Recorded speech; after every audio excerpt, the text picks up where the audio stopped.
Vamos a imaginarnos por un momento que fuéramos un astronauta que viene del espacio exterior, que llega a la Tierra y que se encuentra en este sitio y observa cómo hay un océano con un oleaje que rompe contra las rocas que son oscuras, y observando las capas geológicas se da cuenta de que hay unos materiales rocosos de una cierta edad y otros materiales que en vez de estar verticalizados están más o menos horizontales. Son también oscuros, pero contienen una serie de evidencias que llaman la atención.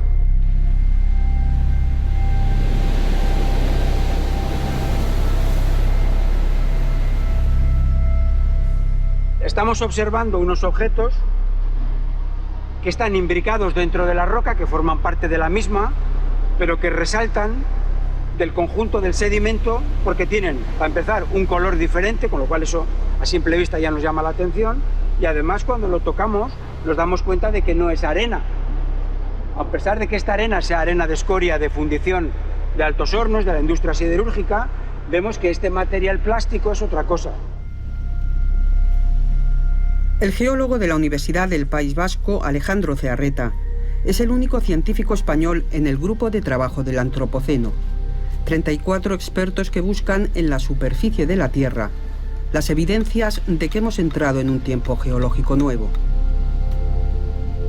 El Antropoceno es una propuesta revolucionaria que considera al ser humano actual la principal fuerza de transformación del planeta. Con ojos geológicos, este material no es basura, que son tecnofósiles que nos están hablando de una especie inteligente que tiene tecnología y que es capaz de mostrar dentro de las rocas de su tiempo geológico las evidencias de su actividad. Es una reflexión muy poderosa porque nos está indicando que somos capaces de hacer geología y de perdurar geológicamente en el tiempo más allá de la duración de nuestra propia especie.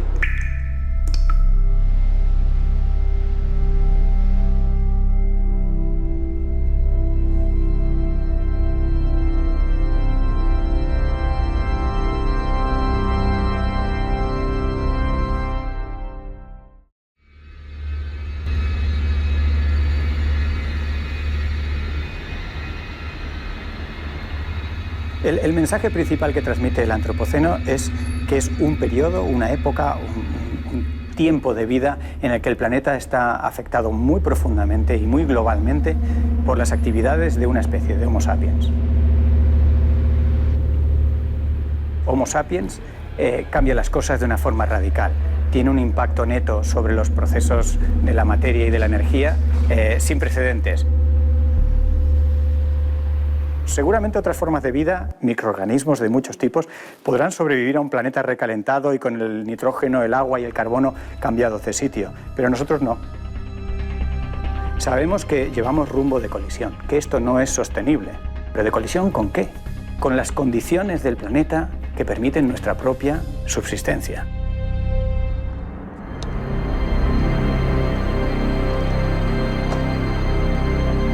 La discusión sobre el Antropoceno es útil también para esta posible toma de conciencia sobre dónde estamos realmente en este siglo XXI, que yo llamo hace tiempo el siglo de la gran prueba.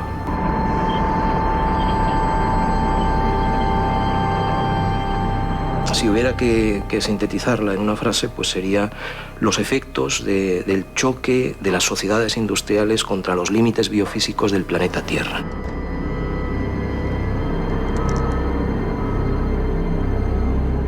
El movimiento de materiales que estamos haciendo los seres humanos ya desde hace un tiempo supera todo el arrastre de sedimentos de todos los ríos, la actividad fluvial, digamos, del planeta Tierra, ¿no?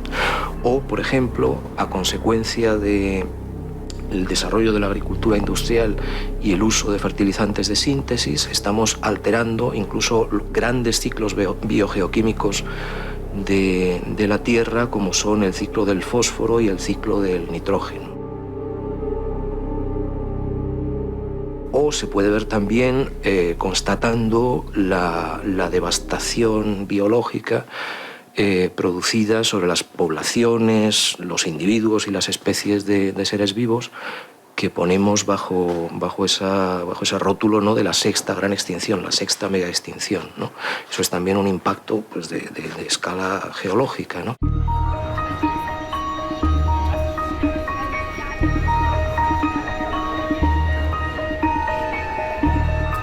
El Homo sapiens es un recién llegado a la Tierra. La mayor parte del tiempo hemos sido una especie inofensiva, pero ahora nos comportamos como un meteorito que ha impactado contra el planeta.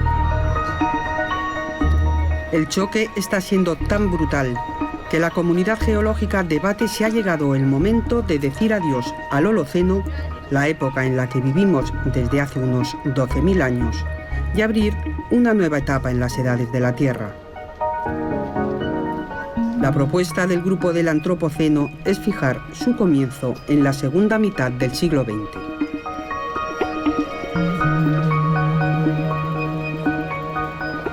Geológicamente, el inicio y el fin de un tiempo geológico tienen que ser simultáneos y globales en todo el planeta. La denominada gran aceleración, el momento en el cual todos los indicadores de población humana, de consumo de agua, de intercambio económico, de consumo de materias primas, comienzan a ser sincrónicos y globales después de la Segunda Guerra Mundial, y también porque tienen un indicador que es el máximo que podemos aspirar en geología para la idea de la sincronicidad y la globalidad, que son los isótopos radiactivos producidos por las explosiones atómicas atmosféricas.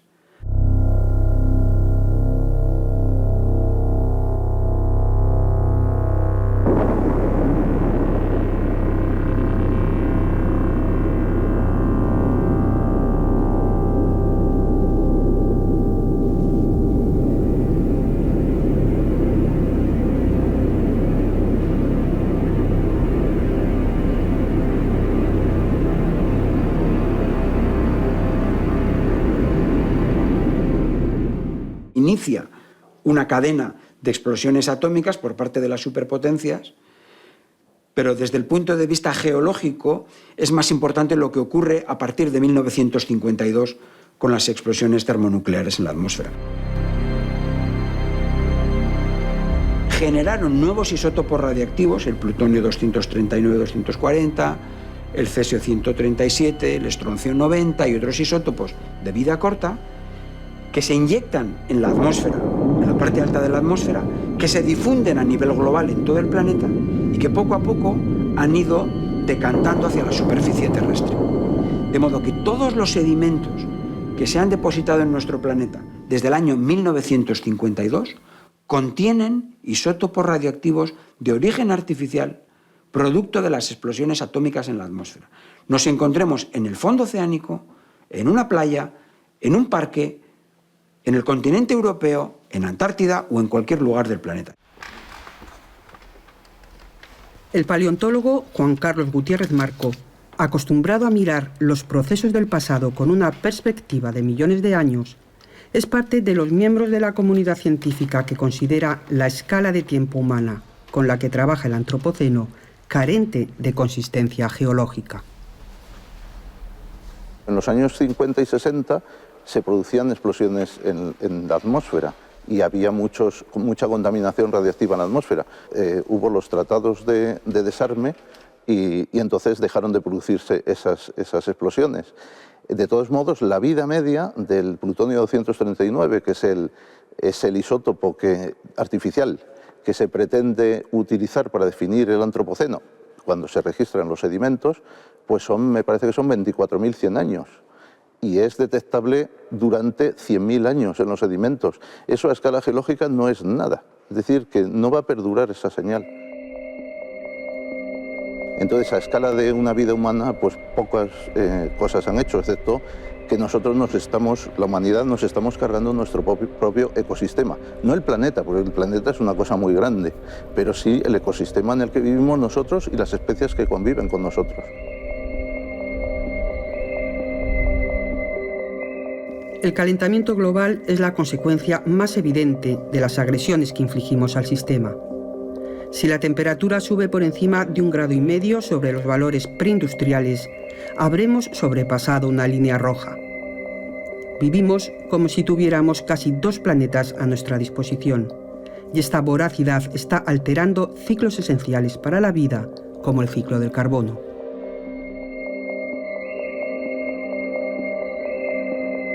Emitimos a la atmósfera un carbono que ha tardado cientos o miles de años en almacenarse y probablemente miles de años en fosilizarse y ponerse en las formas de petróleo, de carbón o de gas, ¿no?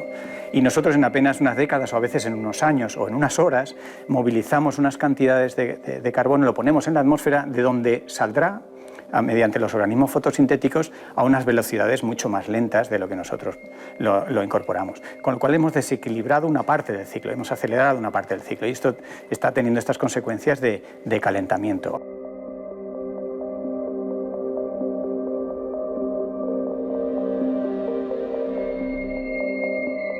Por encima de ese 1,5 grados, y sobre todo si nos vamos por encima de los 2, el sistema se comportaría de una forma difícil de predecir y estamos anticipando y estamos viendo con las tormentas tipo Gloria o con lo que le ha ocurrido a Australia, estamos viendo muestras de cómo sería ese sistema desestabilizado y exponencialmente cambiante.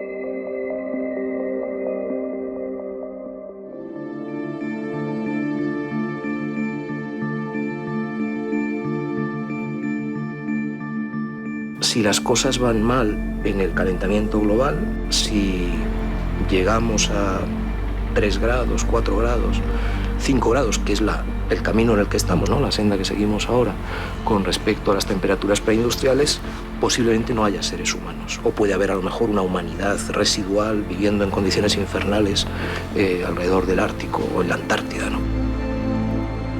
Y ese riesgo de antropocidio, ¿no? de aniquilación se da por vez primera en la historia de la humanidad.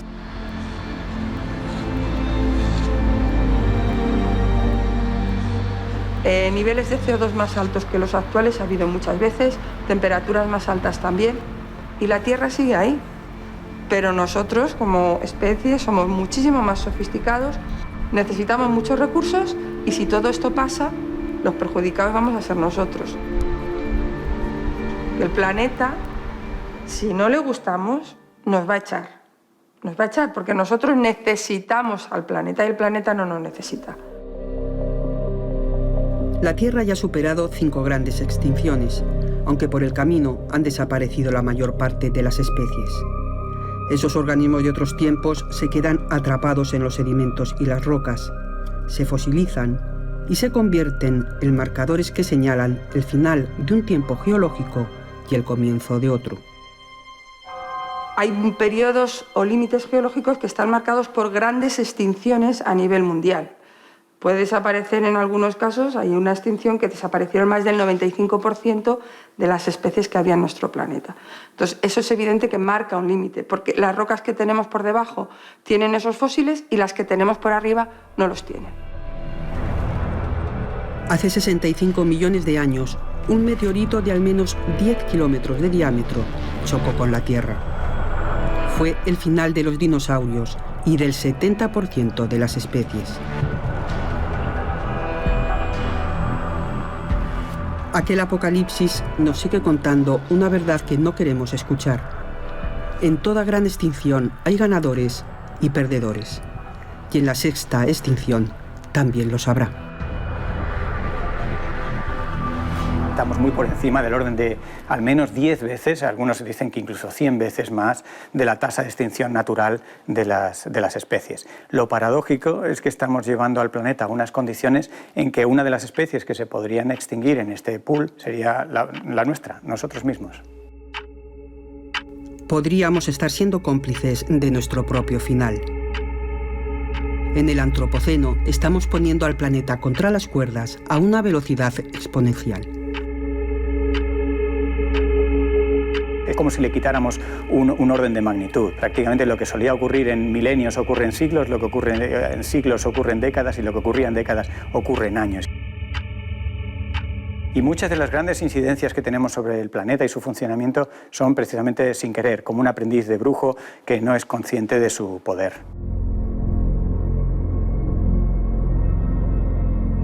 Hemos incluso afectado el eje de inclinación de la Tierra, muy poco, pero lo hemos afectado de forma perceptible y una vez más lo hemos hecho sin querer.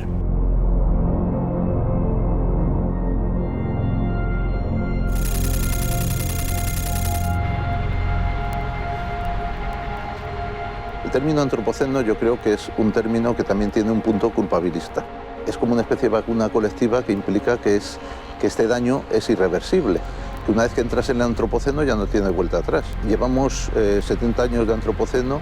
Imaginemos que dentro de otros 50 años hay gente clarividente, se inventa, pues no sé, algunos dispositivos de generación de energía nuevos, inconcebibles ahora, de energía limpia, y se revierte todo el asunto. ¿Qué hacemos? Creamos un nuevo periodo para definir que es el periodo sucio, digamos, de la humanidad ha quedado atrás.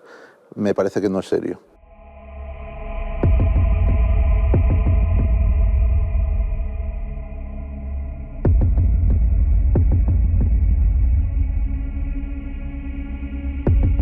La gran aceleración de los años 50 fue un fenómeno global ligado al desarrollo capitalista que tuvo su traducción local en la ría de Bilbao.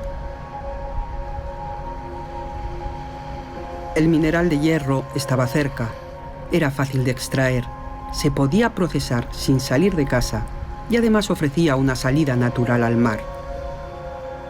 La siderurgia vizcaína generó dinero, trabajo y prosperidad, pero fue a costa de convertir la ría en una cloaca. Si podemos decir algo que caracteriza la ría de Bilbao, es que no hay un solo centímetro, literal, un solo centímetro natural. Todo está ocupado, rectificado, canalizado para dar un servicio a los intereses económicos de la población que ha vivido aquí durante los últimos siglos. A mediados del siglo XIX, con la explotación minera y el asentamiento de los hornos industriales, sobre todo los altos hornos, comienza la ocupación física del territorio. Todas las fábricas y todos los altos hornos se asientan sobre los antiguos dominios de la ría.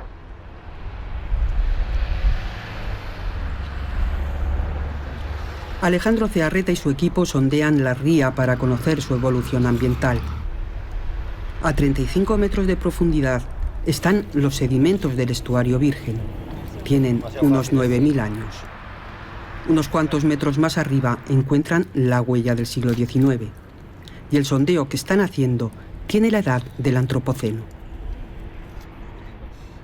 En este pequeño testigo de 50 centímetros, lo que tenemos es las últimas décadas de historia más reciente. Aproximadamente los 20 centímetros superficiales representan la etapa actual, la etapa que podemos llamar postindustrial, en la cual hay una mejora en las condiciones ambientales del estuario porque ha habido cierre de fábricas, ha habido una política ambiental con el fin de eliminar los vertidos directos hacia el estuario, con lo cual hay menos metales, menos contaminantes orgánicos, más cantidad de oxígeno, etc. Y esta sería la primera etapa, la parte más superficial. Y a continuación tendríamos los siguientes 30 centímetros, en este caso, tendríamos la parte final de la etapa industrial más dura, la etapa industrial con muchos contaminantes, sin restos de microfósiles, sin oxígeno, etc. Fue el peor momento ambiental de la ría. Solo las bacterias pudieron sobrevivir a tanta contaminación.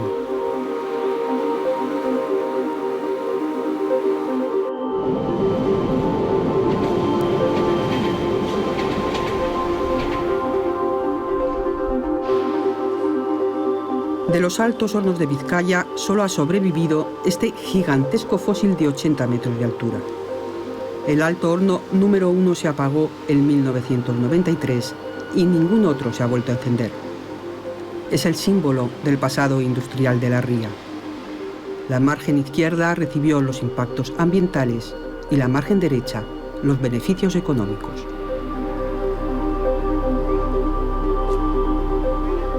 La industria lo mandaba todo y dominaba todas las decisiones y por tanto los impactos en este caso también sobre el paisaje son absolutos. En un espacio territorial muy concreto, prácticamente hablamos de escasos kilómetros cuadrados, podríamos hablar de que concentrábamos del entorno de 200.000 puestos de trabajo, 200.000 trabajadores. el transporte, todos los condicionantes desde el punto de vista urbanístico, las necesidades que había de alojamiento para tratar de que todas esas familias pudieran vivir, en este caso, alrededor de la fábrica. Todo tiene unas consecuencias sobre el territorio importantísimas, que a día de hoy las consecuencias de todo aquello incluso las seguimos viendo. Incluso la propia configuración de nuestros pueblos y nuestros municipios también es consecuencia, en este caso, del desarrollo industrial. Por tanto, vivimos, en este caso, en un espacio absolutamente perteneciente al periodo del Antropoceno.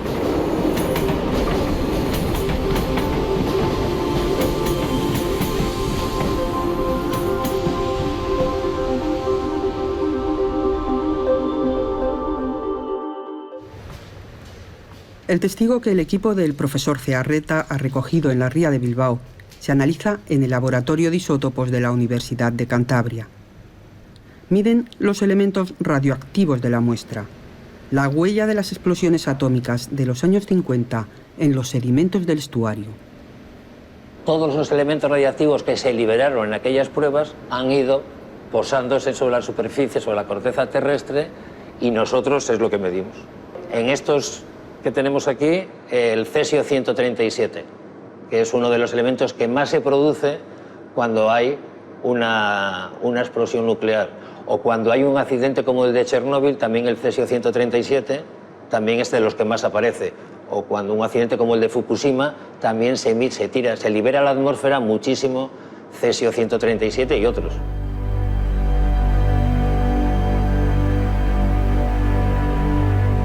Una vez de que nuestra especie no esté en el planeta, todas las construcciones humanas, sean científicas o artísticas, no van a poder ser interpretadas por ninguna otra especie.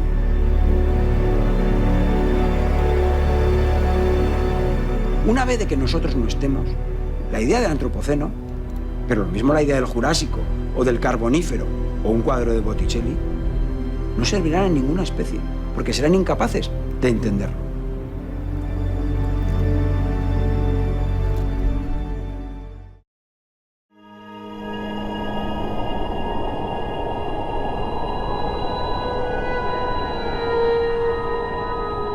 Solo el Homo sapiens puede interpretar el lenguaje de las piedras. Inertes y silenciosas, nos cuentan cómo era nuestro mundo en tiempos remotos y qué seres fantásticos lo habitaron. No hay en el planeta ningún otro testimonio de lo que pasó hace millones de años, antes de que el hombre pudiera documentar su historia. Cuando un geólogo abre las rocas, accede al código secreto que descifra la historia de la Tierra. Son los guardianes del tiempo. Si vemos rocas volcánicas, evidentemente nos van a hablar de que ahora o hace muchos millones de años había erupciones volcánicas.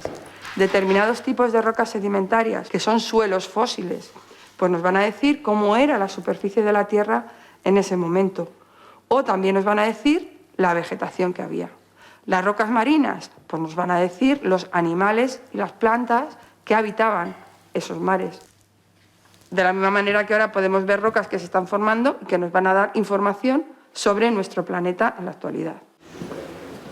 Queremos saber si existen rocas del Antropoceno, piedras que se forman en menos tiempo del que dura una vida humana. La respuesta es un viaje al noroeste de la isla de Tenerife. Si miramos en detalle, las rocas que nosotros vamos a estudiar ni siquiera figuran en este mapa. Este mapa es del año 1985 y esto nos indica, o esto es, porque estas rocas se formaron después de 1985. Es decir, son rocas que prácticamente acaban de nacer.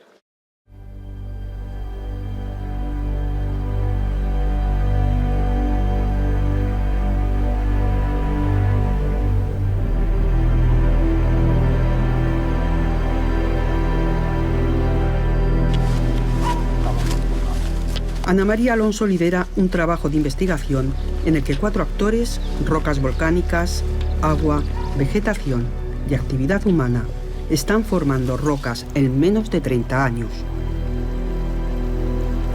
En geología esto es algo muy excepcional, Pues en general se asume que los procesos geológicos, salvo los terremotos o los volcanes o las inundaciones, suceden a una escala temporal de millones de años. Pero aquí, en Lomo Morín, vamos a ver cómo este paisaje se forma a una escala de tiempo humana.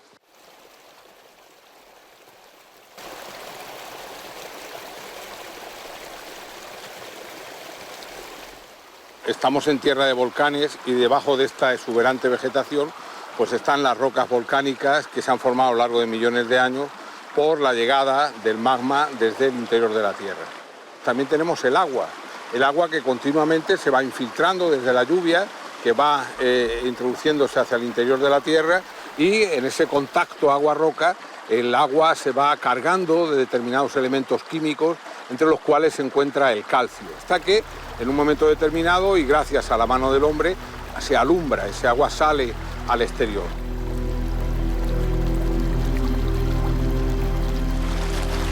El canal de riego nos marca el camino que tenemos que seguir para encontrar las rocas del Antropoceno. A simple vista no pasa nada, aunque los geólogos sí han empezado a observar procesos interesantes. El agua retiene el calcio, pero va perdiendo el gas, el CO2 que también adquirió en el interior de la Tierra. Lo hará lentamente mientras circula por el canal y de forma abrupta si cae por una pendiente. Los agricultores isleños lo sabían y condujeron el agua hasta la cascada de Lomo Morín.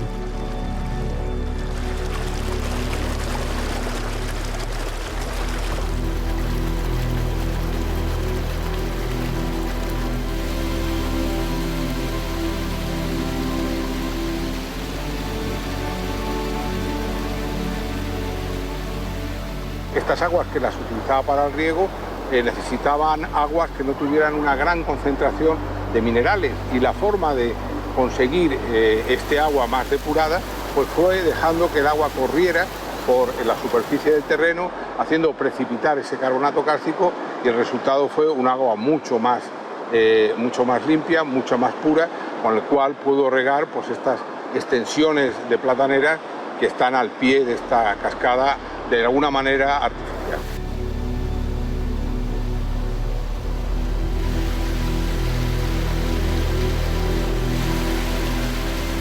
Es roca en tiempo real, es roca a escala de años. Hemos visto el sistema vivo, ahora mismo se han formado todos estos metros de rocas que además han dado lugar a este paisaje maravilloso de cascadas petrificadas.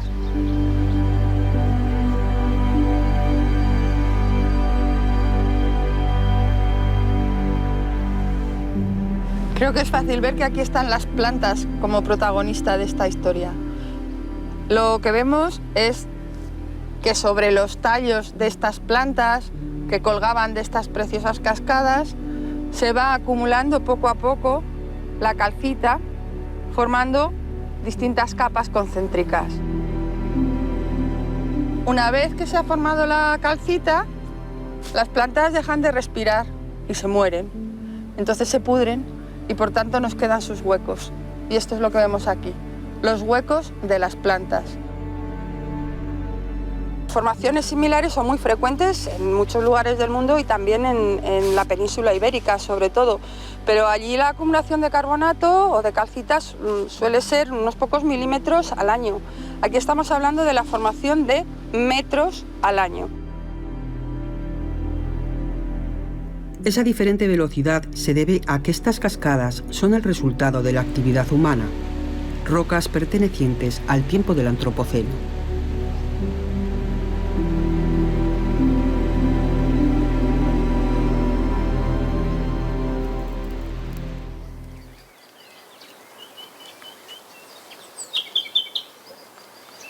Aquí tiene todo su sentido, o sea, hay una simbiosis entre la naturaleza con todo. Hay nidos de pájaros abundantes dentro de lo que son los naranjos, inclusive hacen en las piñas los nidos. No sé, es una diversidad y he procurado siempre que sea todo lo más natural posible. La filosofía es procurar no echar tratamiento químico, ya sea ni aguas ni aéreo. Hay que hay que echar tratamientos ecológicos, en el caso de una resina de pino, para controlar casi todas las plagas y muy poco más. En esta finca tenemos plátanos viejos, una variedad de hace 100 años, y luego tenemos una parte que es nueva. Y se ve que la variedad vieja es mucho más resistente a plagas de todo tipo. En cambio, las nuevas hay que estar haciendo cambios o cultivando frecuentemente, o sea, arrancar y volver a sembrar. La finca familiar de Francisco Melo es un espacio de resistencia frente a la agricultura industrial. La Revolución Verde da de comer a una humanidad de casi 8.000 millones de personas. Pero a cambio los fertilizantes químicos han sustituido a los procesos naturales y los monocultivos a las variedades locales mucho más resistentes. En el camino estamos perdiendo la biodiversidad, el escudo que nos protege de agresiones externas.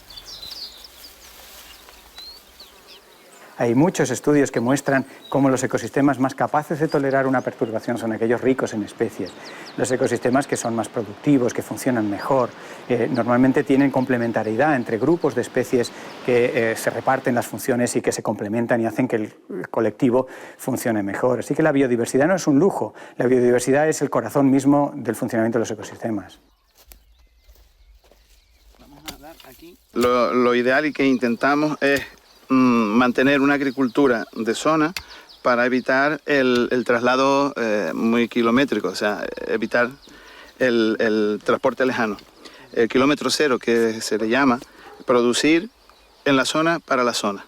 Si todo el mundo va a comprar las papas de fuera, los campos aquí no se cultivan. Y es una idea de sostenibilidad, o sea, cultivas aquí, produces aquí, vendes aquí. En la agricultura tradicional comemos energía solar y en la agricultura industrial estamos comiendo petróleo y gas natural, ¿no? Entonces eso va a durar poco. El comer petróleo y gas natural pues tiene un recorrido limitado. Nuestro sistema industrial de agricultura es absolutamente dependiente de los hidrocarburos fósiles y estos se agotan. Ese debería ser el planteamiento de base de cualquier reflexión sobre la demografía. ¿Cómo vamos a hacer ahora que no va a haber petróleo y gas natural para construir cuerpos humanos?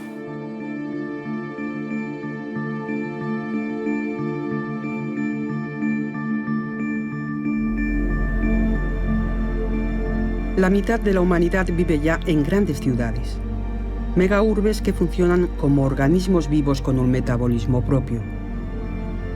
La tecnosfera está generando sus propios fósiles. Se llaman tecnofósiles y son la huella de los inventos humanos en los sedimentos y las rocas. En algunos trabajos se habla que en este momento existen más objetos humanos diferentes que especies diferentes en nuestro planeta. Y estamos hablando de cientos de millones de objetos diferentes.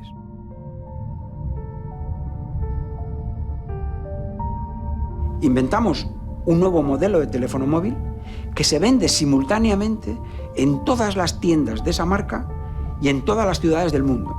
Y va a dejar de estar en esas tiendas y por lo tanto de ser parte del comercio internacional instantáneamente también 2 años después, por ejemplo. Esos 2 años van a quedar perfectamente datados o datables en el futuro por la presencia de ese tecnofósil, de ese miembro de la tecnosfera humana que solo va a estar presente en ese lapso de tiempo. Y así con muchos otros modelos de teléfono móvil o modelos de muñecas Barbie o modelos de bolígrafo, de vehículo de motor, de lo que sea.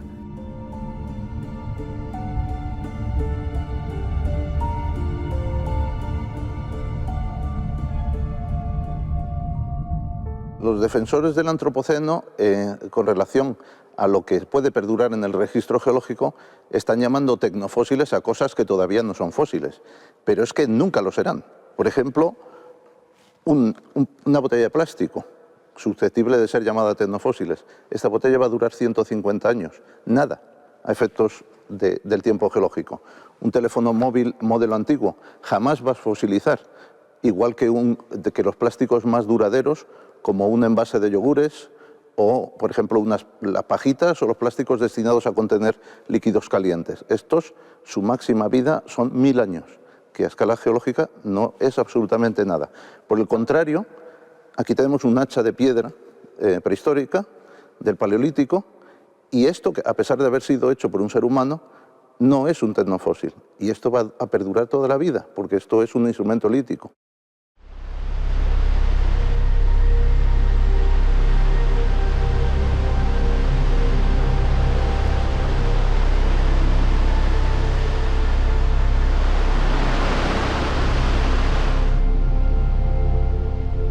La propuesta del Antropoceno no niega el registro arqueológico ni el impacto del hombre sobre la Tierra en otros momentos de la historia. Lo que sostiene es que esas transformaciones son planetarias y exponenciales a partir de la segunda mitad del siglo XX.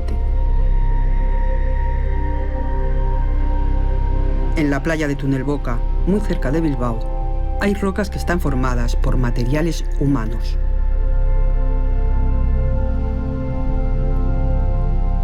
Esto es un depósito de playa natural, pero formado por materiales que no son naturales. Esto es una roca muy joven, es un depósito de playa, formado en los últimos 70 años y constituido por aproximadamente 1 millón de toneladas de escorias de fundición de los Altos Hornos, que fueron vertidas aproximadamente desde el año 1902 hasta mediados de los años 90. Se calcula que unos 30 millones de toneladas en mar abierto. Lo que ocurre es que algunos de esos materiales se vertieron demasiado cerca de la costa, fueron atrapados por el oleaje, por las mareas, y fueron depositados justamente en la base del acantilado. Vemos que está completamente litificado y vemos que hay dos tipos de tamaño de grano importantes. Por una parte la arena y por otra parte estas bandas de gravas que representan episodios de tormenta cuando este depósito se formó. Con el paso de los años, el oleaje ha devuelto a la playa, junto a las escorias, los restos fósiles de aquellos altos hornos que funcionaron a toda máquina a partir de los años 50. Los componen materiales totalmente distintos a los de cualquier otro tiempo geológico.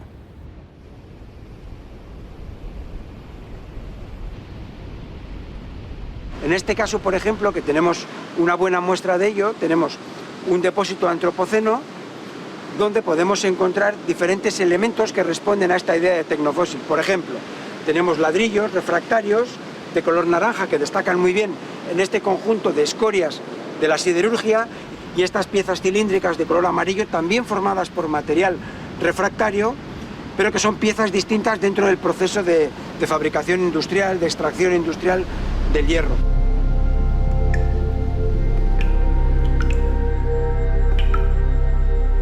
Si perduran en el tiempo, estos tecnofósiles hablarán de nuestra tecnología y de una época en la que fundimos los recursos del planeta a una velocidad sin precedentes.